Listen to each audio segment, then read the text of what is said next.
Alright, we're here with my mom, Reta Montgomery, to interview her for our video interview. So, tell us what you do first of all. I'm a teacher's assistant, substitute teacher's assistant Where at? at Longview, which we teach preschoolers for DeSoto County, but 3 or 4 years old. How long have you been doing that? About a year. What kind of work did you do before you did that? I worked at a daycare and taught 2 and 3 year olds First Baptist, right? at First Baptist Church. Right. I guess just tell us a little bit about where you went to school.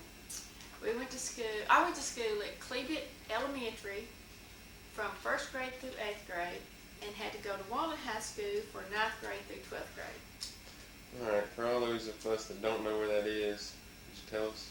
Cleveland is about an hour and 5 minutes from Olive Branch. You go down 302, go to 72 like he's going to Corinth, go to Walnut, go to 15, and go back through to a little community. Alright. Growing up, did you like going to school? Yeah, I like going to school. What kind of stuff, what kind of activities were you involved in while you were in school? Oh, I played junior high basketball, and 4-H, home ec, all the FFA, FHA, things like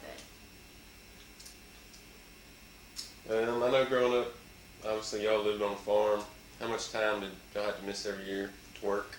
We went to school for a while, and they'd let us out for the cotton picking season. And then we'd go back to school, and then it got to where we would go to school, and they let us out half day to go pick cotton until the cotton pickers come in, and we didn't have to do that anymore. Alright, and obviously you have 4 sons, of which I am the third. So you had a lot of experience with the educational system. How have things changed between the time you went to school and now that we're almost all finished with school? Well, when we went to school, like we didn't have a kindergarten. You just went in, you learned everything by sight. There was no phonics. They didn't teach you any phonics in school. You had to know the words by sight. That's the only way you learned them. And then it's just changed a difference. Because I remember in 1st grade we learned some sight words, we learned our ABCs, and we colored, and things like that now kids know when they're 3 years old. It seems like they're 3 years old and they know it, but it's just changed a whole lot. Of course, with nothing like computers or anything was going on when we was in school. It was just like typing. You had to take typing, and a lot of they taught you a lot of, like, all the girls usually took like sewing classes, cooking classes, and things like that. It's just completely different. Y'all got a lot more opportunity than we had. So. How about, obviously Robert, your oldest son, my brother, graduated in 1992, and Daniel graduates next year in 2005. Have you seen changes between that 13-year time span? Yeah, I've seen changes. I think, I don't know, it seems like they're adding more stuff for y'all to have the opportunity to take at school, and or maybe it's because when Robert was going to school, or most of his high school, he was at Walnut, which they didn't offer what they offered up here. I mean, and they still don't offer down there a lot of things that y'all get to choose from, or Daniel could choose from up here. So I guess maybe because they're still a smaller school, they don't have the kids to participate in it, or don't have the teachers to teach it. I don't know what it is, but yeah, there's a difference. There's a difference. So what would you say be more beneficial, having that small school experience or a large school where you have more opportunities? I think the school where you have more opportunities. I know it's good to know all your friends and everything, everybody goes to school with you, but in the reality, I think you need to have more opportunity to get what you can get. I guess tell us some of your memories of school. Oh, when we were going to school, I remember, of course, we rode the bus.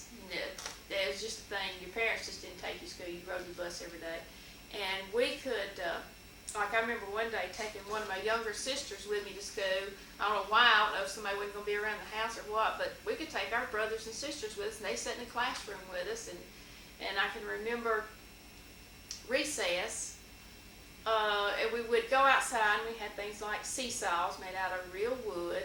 If you fell off, you got pretty hurt. Merry-go-rounds where you get in the middle. If you fell down, so everybody ended up trampling on you before you could get out from under there.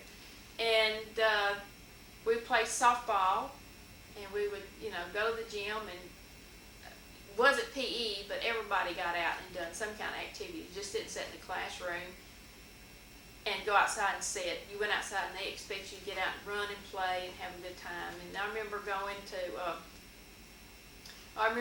first thing we ever learned about algebra, which our teacher had never taught us a thing. And he was a principal. I guess it was a bad thing having a principal for a teacher. But he come in and they handed you books to try to get you ready, because this is 8th grade, trying to get you ready to go to algebra in the 9th grade the next year. And he made us feel so stupid because we didn't know how to do it, but we didn't know how because they hadn't explained it to us to do it. And they brought a 6th grader in there, and she could work it because her teacher had been telling her. But you're going, oh gosh, here I got to go to high school next year and do this stuff, and I don't know a thing about it. So it was terrible. So you mentioned that you got to bring your sister with you to class. How many sisters and brothers do you have? I have 4 sisters and 1 brother. And how are their ages in relation to you? Their ages in relation to me, I have one, my oldest sister was born in 53. I was born in 55, one born in 56, a sister born in 58, and my brother born in 59. And our way younger sister was born in 72.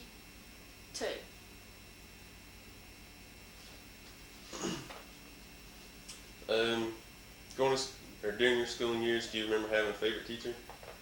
And if so, could you tell us about her? Yeah, I had a favorite teacher. It was, I guess you have to say Miss Jackson, because she ended up with our class. She was our 3rd grade teacher, she was our 4th grade teacher, and she was our 5th grade teacher. Back then, we still had some split classes though. She had part, and then she had part of the 3rd graders when we was in the 4th grade, and then us too. So it's just, we had one teacher. We ended up, everybody had to have her, but you had to tolerate her, I guess. So one teacher for 3 years, she teach every subject? She taught every subject. So every day for 3 years. That's long. Every day for 3 years. All of our teachers until we got into the 8th grade taught every subject that we had. You didn't swap classes. She had to do everything. So once you got to 8th grade then and got to switch classes around, did you prefer that to the one teacher approach? We didn't. We stayed in the same classroom. We just had another teacher come in and do something every once in a while. But like I said, the 8th grade teacher was the principal, and that's probably the reason, because he had to go out and do some stuff. So. Do you have any other memories of your education you'd like to talk about? I can remember one day in school that it was during recess, and I wasn't very old, and one of the older boys had to bring his little sister with him to school one day, and she was kind of, I guess she was Downs. I don't know, back then kids did not, if they were mentally retarded or Downs or whatever, they come to school some, but they didn't like have a place for them like you do now. And he asked me, he said, recess, he said, will you watch her?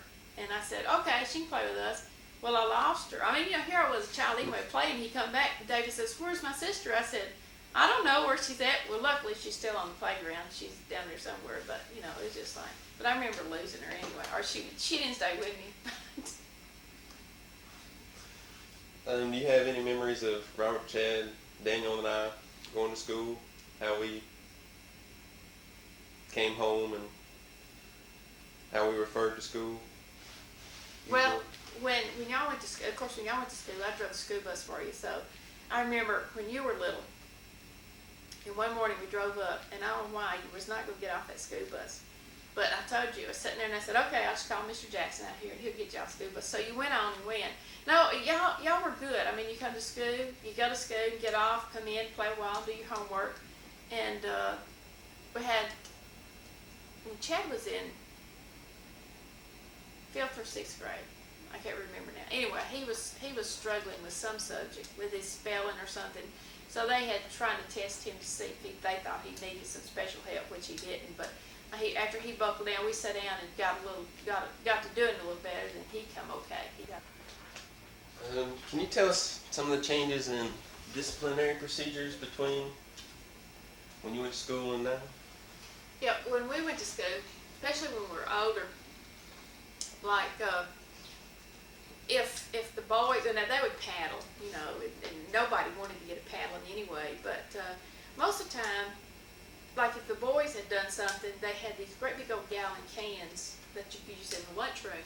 And so Mr. Miller, who was our principal at the time, would have them to smash them down with a sledgehammer as kind of, I guess, as punishment, which they didn't care, they got out of class anyway, and that before they would throw them away. But the teachers, most of our teachers were, real easygoing and quiet, and the kids sat there, and we did listen, and I think maybe chewing gum was the worst thing or maybe whispering or passing a note or something is the worst thing you ever got caught for, and then they just told you not to do it again, and you didn't.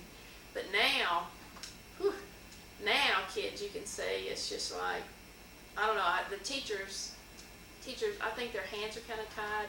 They can't do anything to them because I think they're not afraid, but the kids, usually the kids go home and tell mom and daddy, and then they make a big to-do about it. But, I don't know, maybe the kids aren't respectful. Not y'all. Not y'all.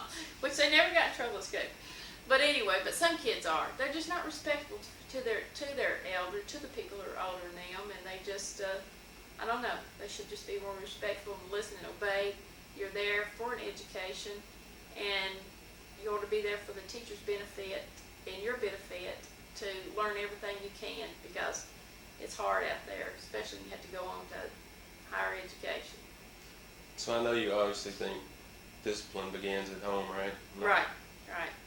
So it would begin with parents having to discipline their children. It shouldn't be the teacher's job to teach. No, it shouldn't be the teacher's job to teach. It should be the parents. It should start at home.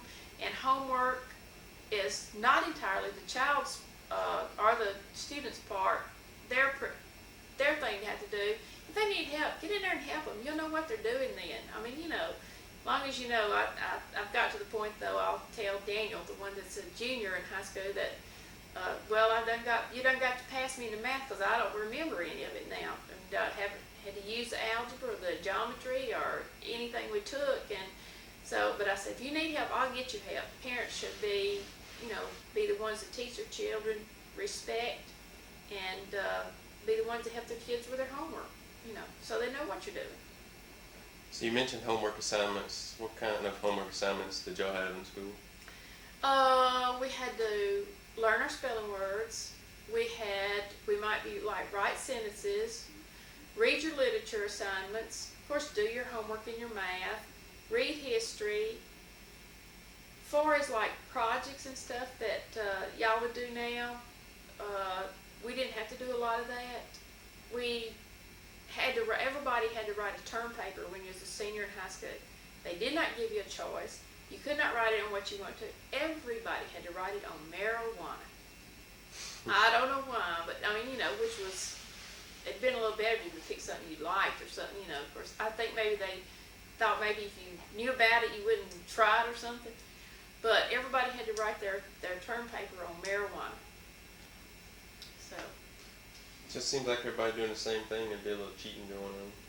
Well, you could hear somebody saying, well, so-and-so wrote one last year. Well, they didn't give them back a lot of times, but you did hear somebody saying, well, I paid so-and-so to write mine. That's boring. I didn't want to do it anyway.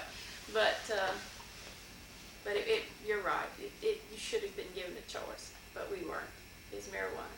And then in like FFA and FHA, which was home ec, and agriculture, which they don't teach agriculture up here. They do something toward the home ec up here, like your cooking classes and stuff, but you sewed at school, or you got out and you might grow a crop in agriculture and just kind of keep up with what it cost, how much the crop would produce, and kind of your expenses that way. That was some of the things they taught back then. Or you show cows. You might go to the fair, or you might do something to enter into the fair. But that was other activities, which we showed the cows. And we did the sewing and stuff like that, which was fun. Which just helped us, or helped me. So. So you said that you're a teacher assistant at Long Beach Heights Daycare. Tell us about your kids that you have out there. The kids we have out there are anywhere from what they call typical kids.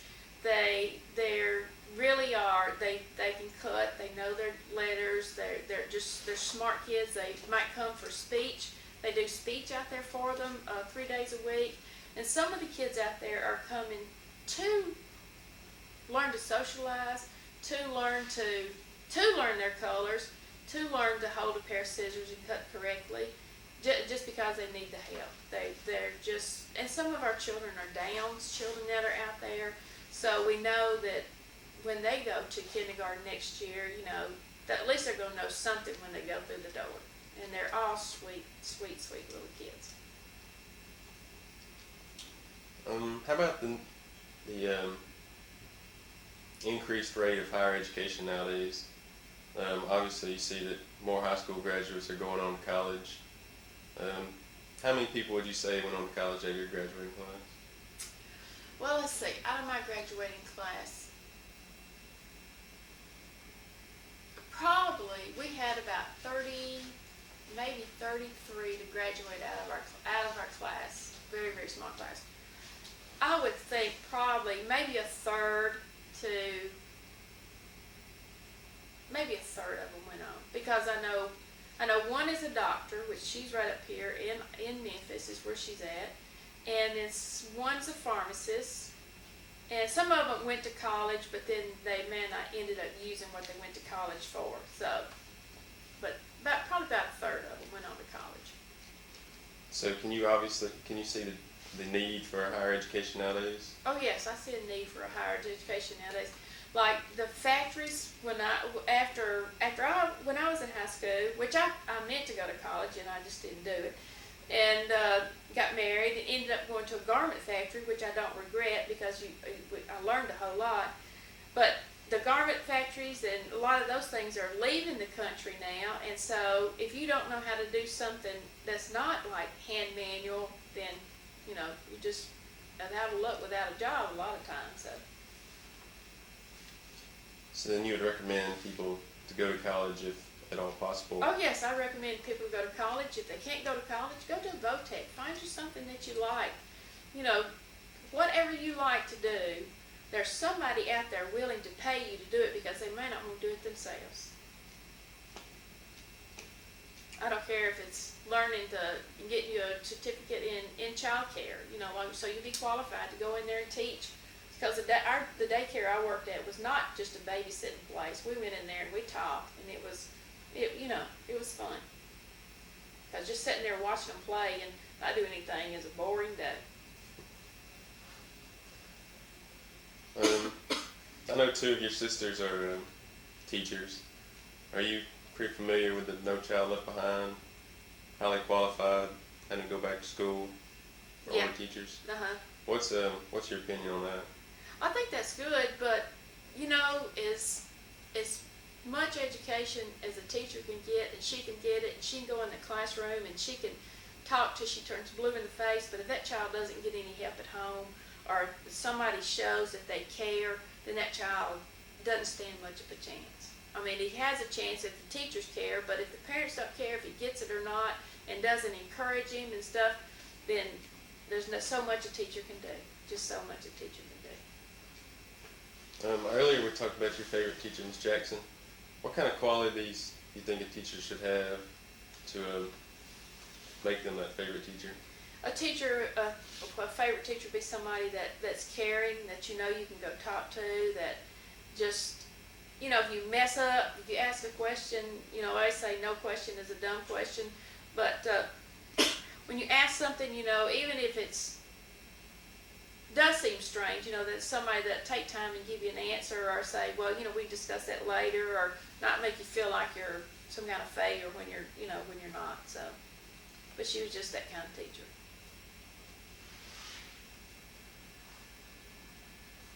Um, just looking back again, you have any other memories you'd like to share with us? Oh, when we were in school, well, our school was on, it's kind of, you come up a hill, Cleveland, and then right across the road was a Baptist church. Well, if we was going to school in the spring or the fall, and they had a revival going on, like they, back then, they do daytime revival and do nighttime revival. Well, they just let us, we'd walk across the road and go to church. They'd put you on the pew over there if teachers wanted to go, and we'd go to church, which I know they cannot do now. But we've done a lot of class trips, and I don't think the teachers thought a lot about it, just putting you on there because they knew you was going to go off and act well behaved, and everybody's going to come back safe, and or get back on the bus and come back like they're supposed to, and not have to hunt them down. But I don't know, I guess, and it was a fun time because you got to go to school and see your friends. Didn't have to. It's just a small, good atmosphere. You didn't have to worry about it. We just had a good time at school. So, what's your opinion now of the so-called separation of church and state?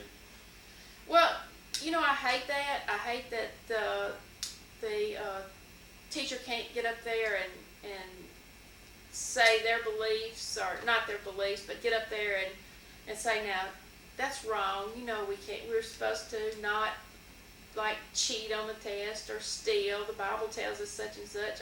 I think teachers ought to, be able to say, hey, let's stop and have a moment of prayer. But I know everybody doesn't believe in that, and they're going to kick up, and it's just going to, I hate it. I wish state and church didn't have to be separated. Well, I know that your sister, my Aunt Wanda, has a tag on the back of her band that says, as long as there's tests, there will be prayer in school, so. Yeah, she does. And it's probably, if everybody would be honest about it, there's probably not a student in school that hasn't prayed before, well, not just a test or anything, but, would pray and say, God, just please help me through this. You also mentioned a while ago about school trips. What kind of trips did y'all take? We used to go when we were in the 8th grade, we got to come up here to Lakeland, and that was just kind of like just a big activities thing where you would, rides and things like that. That was just a perk for just a class trip. 8th graders usually took it. Now, when Robert and Chad were in the 8th grade, they would go to Floorwood. They got to go to Greenwood down at Floorwood.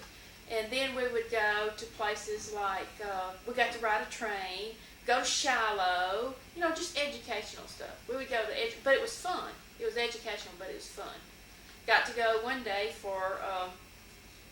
went to a movie. They took us to a movie for maybe winning something. I can't remember what we won. But, and then school too. Our school was very small, and of course funds was always limited. And so they would have what was called a harvest festival. And that was at Cleveland, the one we went through 1st grade through 8th grade. And we all would get together and work and, like make stuff and sell it, like food products and stuff, and your parents would help. And 8th grade year, one of my husband's cousins, Zach, and I were representing the 8th grade class, and I know we won the 8th grade thing with $36. And when Mark was in first grade, when Mark was in 1st grade, they won the Cleveland King and Queen. And what was I forgot now what y'all raised. It was several hundred. It was, but they raised a lot of money. Now, I think this year when they raised money down there, they raised upward of maybe about $30,000, but that was their fundraiser. And things like that used to have to do. Used to send home little boxes and had seeds in them, little packets of seeds, where you would sell the seeds. And then we used to sell, like, the school, they come around for the March of Dimes, and we'd sell little bags of salted peanuts. Now, the school didn't keep the money, but that was just a way the school would raise money for the March of Dimes, things like that. So, a lot of different activities that we would do. Since I'm going to be a science teacher and all, what kind of science classes did y'all have? Just basic science, to learn that, and it wasn't very interesting, it wasn't very interesting. So I take it y'all didn't have labs? No, no, you did not have a lab, not at all. I guess in most classes, I remember health. I guess I liked the health classes, all right. And the main thing then, I remember was teaching us how to properly wash your hands and brush your teeth. You know, so, but anyway, they did the basic. I mean, they just scraped by basic. So. You'd be talking biology. No, not till high school. That was, I mean, you know, of course in high school you got biology, and but like I said, science. As far as science in the lower grades, not a lot at all, because it was mostly just basic. You did your English, you did your reading, you did math, you did some history, and writing. They grade you on writing. And so I'm trying to think what else. Because I told you that was talking about it before we started recording this. We used to do grades like S for satisfactory, I for improving, E for excellent, and we had an N. And maybe, I can't remember, that means you didn't complete it, or Non-satisfactory? yeah, or non-satisfactory. But it's something. Or maybe I was for incomplete. Or N may have been for need improvement. I try to find a report card, but I didn't find one, so I can't remember now, but it was different, completely different.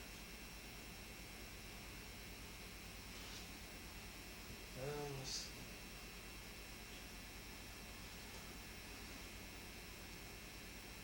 How about as far as science in high school, and you were talking about elementary? You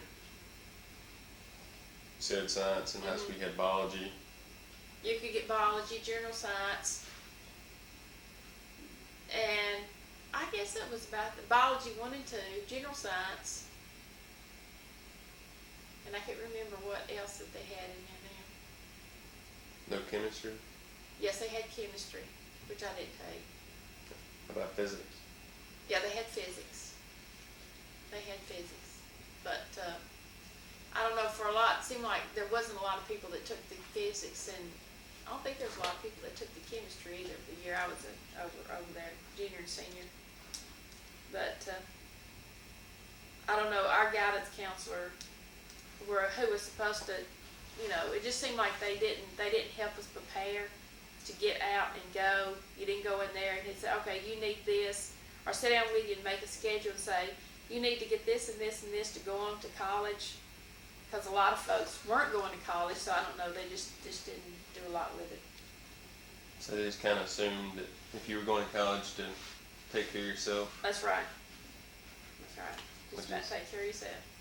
opposite of what a lot of guidance counselors are designed to do. Yeah, nowadays, well, when you were in high school, and when of course Daniel in high school, every year you sit down and talk to them, and they say, okay, he needs this and this and this to help prepare for college. So you know, they care. They get out there and see that you get what you need. But back then they didn't. Because, like I said, most people didn't. You're going to go do a trade. You might be on the farm. You might go to the garment factory and a furniture factory, or just whatever. So. What kind of college entrance exams or standardized tests did they have? They had ACTs. Didn't prepare you for them. Just give you a form, fill it out, and you go take it. You know. So none of the ACT prep courses like you have now, maybe one day at school or Saturday or something? Because a lot of the stuff that's on there was like, Wes didn't read Greek, because you didn't know it. You just didn't know it. So the ACT then was still set up the same way now. It's got English, math, reading and science reasoning. That was on there. And you'd have to go, like, we'd go down to Blue Mountain College and go to Blue Mountain College and take it. They don't bring it, didn't bring it to the high schools or anything. Whereas everybody go to one of the colleges and take it. Was there any type of high school exit exam? Like, I know I had to take the FLE, which is being phased out now. No, Anything like that? there was nothing. There was nothing. You just went and done your high school courses, and you went on to college, you went on. If you didn't, you didn't. Daniel's in high school now, so you probably know. What kind of exams does he have to take? He has to take let's see, he's fixing to take his history one to make sure I can't remember the name of it, but he's taking that next week to pass, to make sure he passes the For course. U.S. history exam? The U.S. history exam. He's done the English. He's done the math, some of the maths. Algebra? Yeah, he did algebra. I'm trying to think what else he's going to have to take. He also had to take biology as a freshman, didn't he?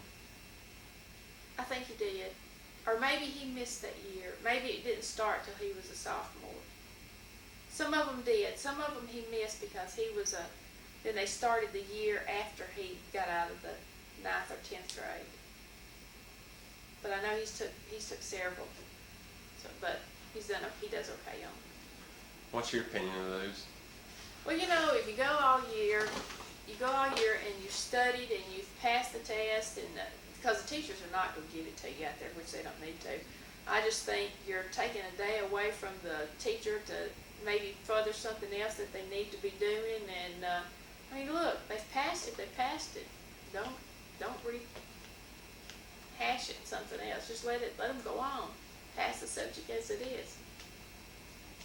So yeah, a lot of students will, make their passing grade, they're 70 and above in the classroom, but fail the biology test, so they shouldn't have to retake that test once they've demonstrated in the classroom that they can pass it, right? Right. I mean, I don't think the test. I mean, that's just something extra for teachers to have to give, and somebody to have to grade, and take time from the teachers when they really need to be in the classroom doing something else with them anyway. And a lot of teachers' complaints about it are that they have to teach toward the test because tests cover so many aspects that they have to cram all those aspects into the school year. Yeah. That's because I know they were doing some practicing, and he says, Mama, he says, some of that stuff I don't ever remember us even going over, so they're trying to get stuff in that they may not have covered they know is going to be, it's going to be on there. So it's just, like I said, the teacher puts out what they need to have, and the students pass it, then they ought to just forget the test and go on. Do you think that if they eliminated those tests that maybe they could cover fewer topics and cover those more in depth? You think that would be more beneficial than covering a lot of topics and just skimming the top of them? Oh yeah, I think so, because the teachers know. I mean, they know what the students need, and they're going to have them prepared to. Of course, now, like if you take something when you're a freshman, and then you're out for the summer.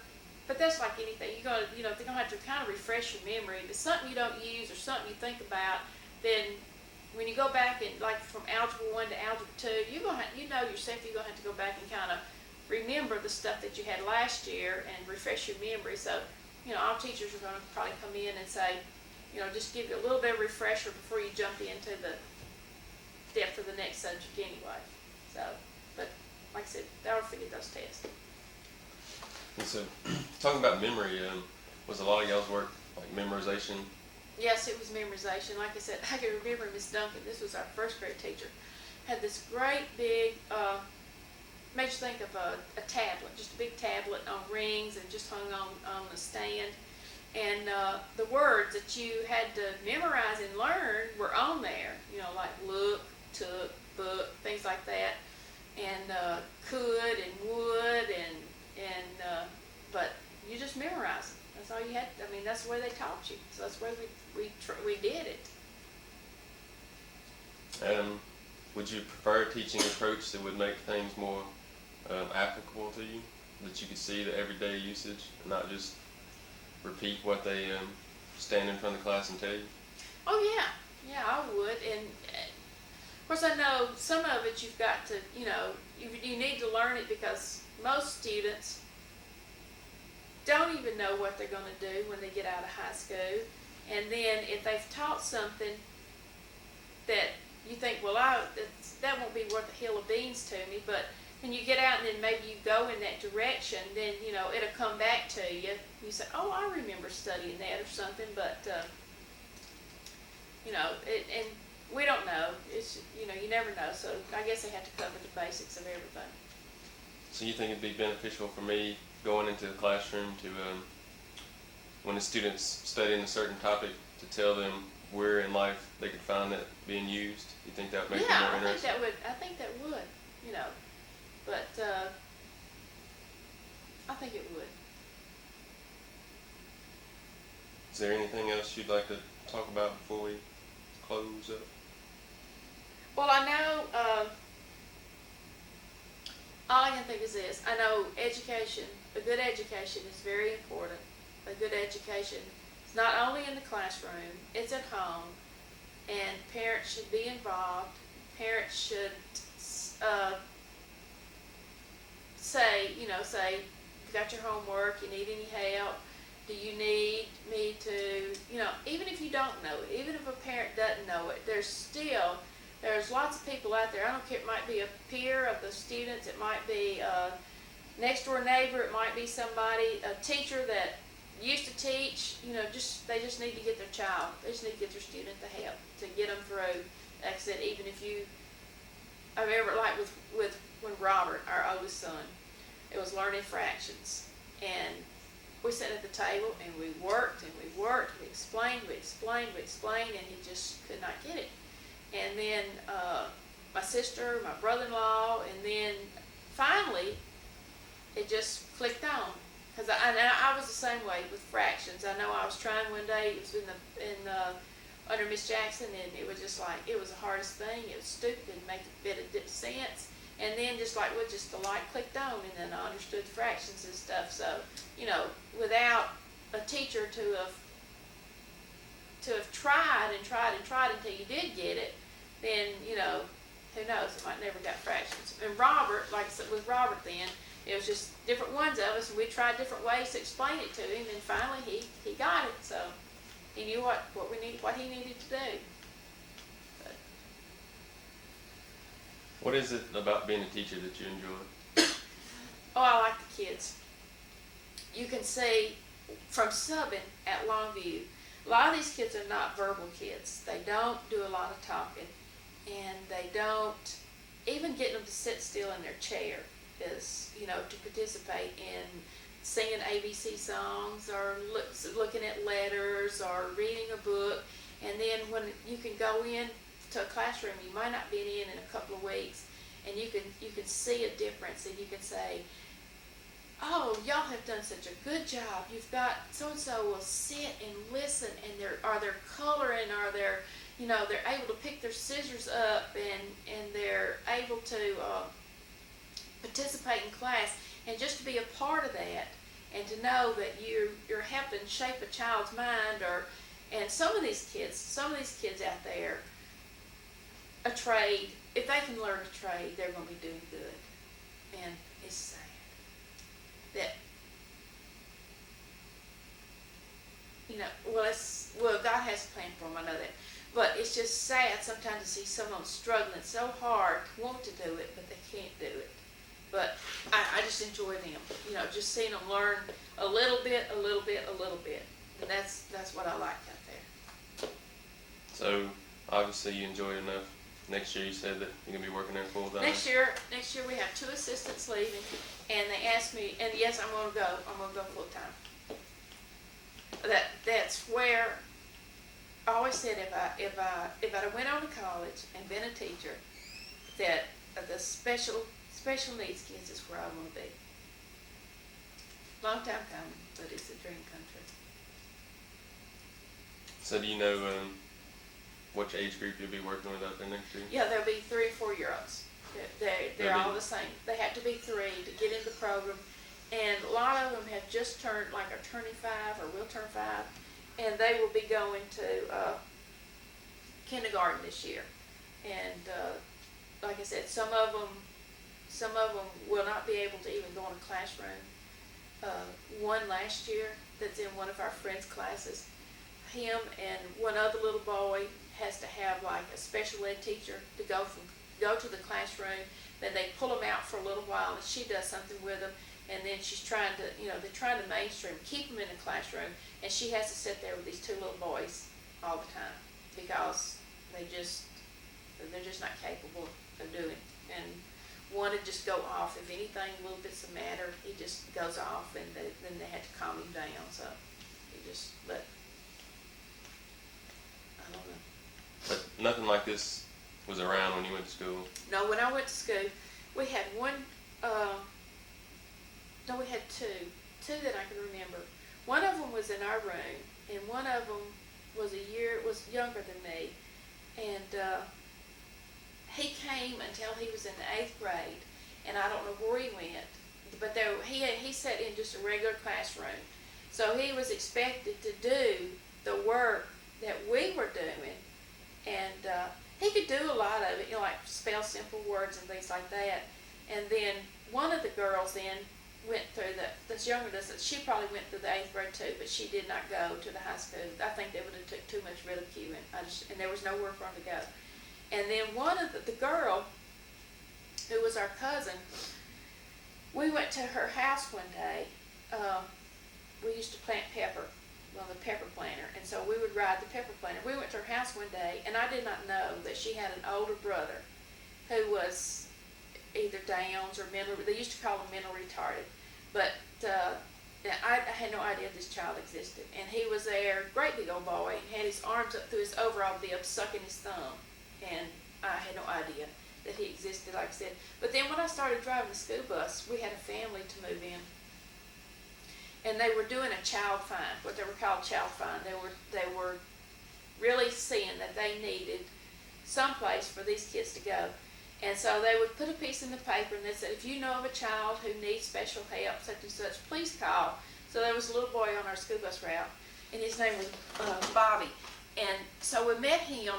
His brothers rode the school bus, and they'd come to school. And so I called the thing, and I give them their address where they lived at. And so they went and talked to him, and his mother had never, he was probably 8 or 9 years old, his mother had never permitted him to go to school. He had the chest that kind of come out into a not really a point, but kind of a hump here. His mother's always afraid he'd get hit in and he'd kill him. So, and his mother had passed away, and he was living with his brother and his sister-in-law and their little girl. So he got to start to come to school. He was so tickled to come to school, to get to go. So he'd ride my bus to Cleveland, get off the Cleveland bus, get on the Walnut bus, go on over to Walnut High School. They had a bus there to pick them up. Then they would bus them from there to Faulkner. They didn't have little buses to come around like we do up here to pick them up and take them. They were expected to ride the regular school bus. But it's a great thing. Anything else you'd like to share in closing? Other than saying that anybody out there who is going to become a teacher, I know it's going to be good days, it's going to be bad days, but don't ever give up, because you don't know who's life you touch.